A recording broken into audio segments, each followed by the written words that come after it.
Lorsque j'étais élève ou alors étudiant, il y a un phénomène étrange qui m'arrivait assez régulièrement.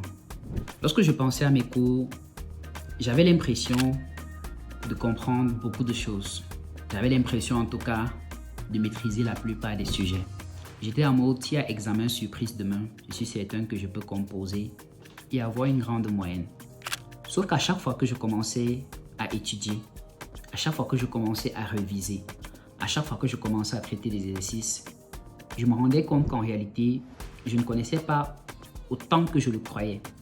Il y a des difficultés auxquelles je me frottais qui me dépassaient largement et pour lesquelles parfois il fallait que je me rapproche auprès de mes enseignants.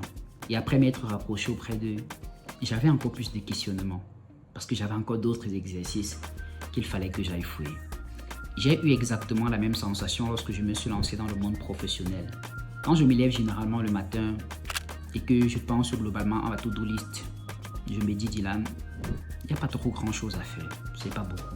Mais dès que je commence à travailler, je ne vois pas le temps passer. J'ai l'impression que plus je travaille, plus il y a du travail qui s'ajoute. J'ai l'impression que quand j'essaye de faire un pas en avant, il y a une personne qui me tire pour que je fasse encore 5 pas. Et c'est comme ça à chaque fois. J'ai l'impression de découvrir des difficultés au fur et à mesure, de découvrir des réalités auxquelles je n'avais jamais été confronté. Et tout ce que j'avais pensé, en réalité, ne se limitait pas uniquement à ça lorsque je passais à l'action. En réalité, cela m'a permis de comprendre que la différence colossale qui existe entre le fait de pouvoir penser à quelque chose et réellement passer à l'action pour le faire est plus énorme qu'on ne le pense. Généralement, quand on pense à quelque chose, ça n'a pas l'air si difficile que ça. Mais une fois qu'on commence à passer à l'action, on se rend compte qu'en réalité, on n'avait pas mesuré l'ampleur de nos propres performances par rapport à cette chose-là.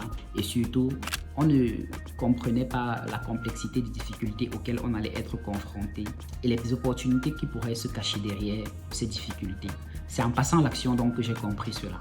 Donc si j'aurais un retour d'expérience à faire, c'est lorsque vous avez une idée, lorsque vous avez une pensée, lorsque vous avez quelque chose qui vous trotte dans la tête, ne gardez pas seulement cela dans la tête.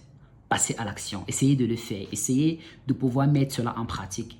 Et je vous assure que parfois vous serez très surpris de vous rendre compte à quel point c'était plus complexe que vous ne le croyez. Vous serez surpris de découvrir que derrière cette petite chose que vous pensez, en réalité se cachent des opportunités que vous pourriez saisir, des challenges que vous pourriez braver et en sortir vainqueur.